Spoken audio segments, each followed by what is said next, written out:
Maestros, bienvenidos. Estamos iniciando nuestro tercer capítulo. En este caso son los números fraccionarios. Espero que le tomemos mucha atención, mucho interés. Es uno de los temas más interesantes de nuestro curso y de mayor aplicación para que nosotros podamos realizar muchas de las operaciones que se requieren en otros cursos. Y espero que sus comentarios y sus dudas se vayan aclarando. En este primer video hablaremos solamente de la introducción de números fraccionarios. Como lo podemos analizar y ver, de acuerdo a lo que hemos estado trabajando, principalmente con números enteros,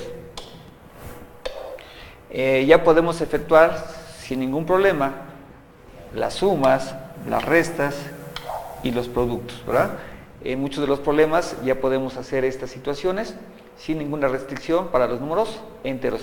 Sin embargo, para la división sigue existiendo restricciones o solamente se cumple para ciertos momentos. Sigue teniendo limitantes, por lo tanto, nosotros necesitamos un conjunto de valores o de números más amplio para que podamos abordar problemas de nuestra vida profesional, científica y tecnológica y principalmente de la vida cotidiana, que principalmente con los números enteros no podemos resolver, ¿de acuerdo? Si nosotros recordamos, uno de los ejemplos que podríamos poner es el de los comerciantes, ¿no? Si nosotros compramos un producto que tenga un precio fraccionario, por ejemplo de 3.50, las famosas conchas, ¿verdad? Y si nosotros pagamos con un billete de 10 pesos o una moneda de 10 pesos, ¿cuánto nos tiene que dar? La operación que nosotros tendríamos que hacer sería una resta y por lo tanto nosotros todavía no podíamos establecer esa situación, ¿verdad? Por lo tanto, nosotros necesitaríamos la generación de los números fraccionarios.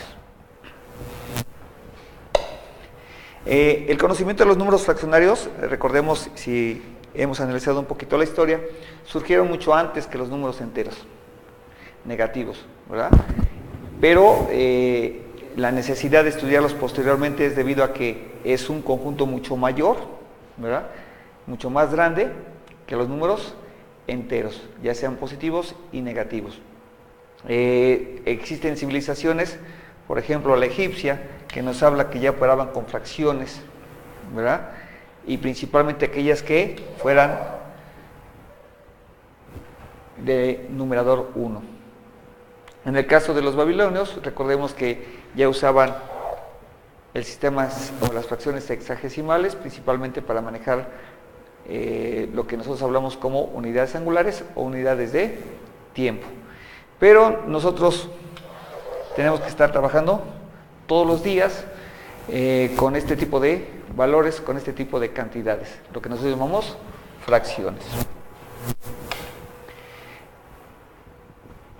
Nosotros cotidianamente podemos observar y analizar en periódicos, en radio, en televisión, algunas expresiones como la que tenemos en el pizarrón, ¿no? En las noticias nos informan que, por ejemplo, el 19 de septiembre del 2016, los Pericos de Puebla, que es un equipo de béisbol, encabezaba la zona sur con un porcentaje de 0.686. Y a su vez Monclova, otro equipo de béisbol de la zona norte de nuestro país, tenía un porcentaje de 627 y que eran los dos que lideraban la Liga Mexicana de Béisbol. Uno en la zona norte y uno en la zona sur. Pero también escuchamos expresiones como el peso recuperó 55 centavos en su paridad con el dólar, que recordemos que es la divisa estadounidense y que se cotiza actualmente en 19 pesos con 79 centavos.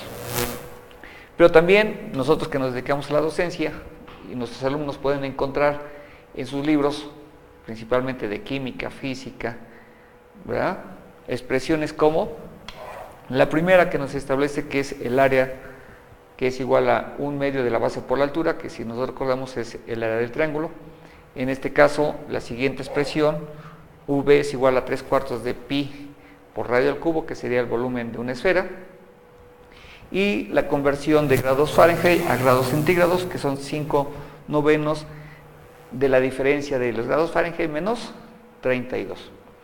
Entonces, este tipo de expresiones nos permiten tratar de resolver la encrucijada de por qué necesitamos conocer y manejar las fracciones. Una interpretación que le podemos dar, repito, una interpretación que le podemos dar, no definición, sino una interpretación, es que una fracción o número fraccionario es una pareja ordenada. ¿Por qué ordenada? Porque debe cumplir ciertas condiciones, ¿no? De números, recordemos, y aquí vamos a establecer de números naturales. Esos números nosotros vamos a identificar como P y Q. Escrita en la forma P, un guión, y abajo de ese guión, Q, donde Q indica en cuántas partes iguales se divide la unidad, y P señala cuántas de ellas se debe considerar. Si nosotros recordamos, en este caso nosotros hablábamos de P, Q, ¿cierto? A P le vamos a llamar numerador y a Q le vamos a llamar denominador.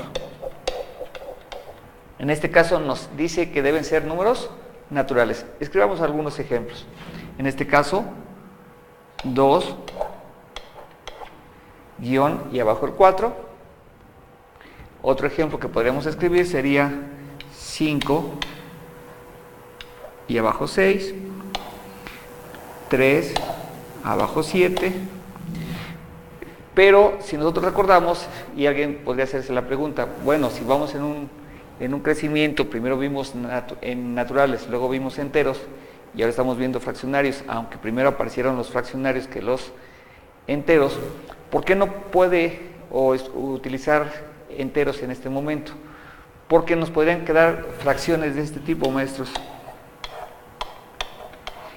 Y si ustedes acabamos de establecer una interpretación que es la división o la fracción o la repartición de un entero, aquí estamos diciendo que al entero lo vamos a dividir en 4 partes, y de esas 4 partes solamente vamos a tomar 2, en la otra, que al entero lo vamos a dividir en 6 partes iguales y vamos a tomar 5, en este vamos a vamos a dividir al entero en 7 partes y tomar 3, aquí nosotros tendríamos que estar interpretando que al entero lo dividimos en negativo 4 partes, y recordemos que no podemos hablar de medidas de partición negativas en nuestra vida cotidiana, aunque posteriormente este tipo de fracciones sí las vamos a utilizar, y un ejemplo de ellos es, por ejemplo, en geometría analítica, ¿no? Para establecer las pendientes, ¿no? Y en donde sí podemos encontrar pendientes con incrementos en Y, incrementos en X, negativos y positivos, pero sería una interpretación mucho más desarrollada en los temas que posteriormente ustedes van a analizar. Una interpretación aritmética, repito, es a partir de un entero. Entonces, esta última carecería un poco de sentido. Otra que podría carecer de sentido sería 3 sobre 0, ¿no? Esa carecería de sentido porque nos dice que a la unidad la dividamos en 0 partes. Entonces, maestros, por el momento es todo. Continuamos en nuestro siguiente video.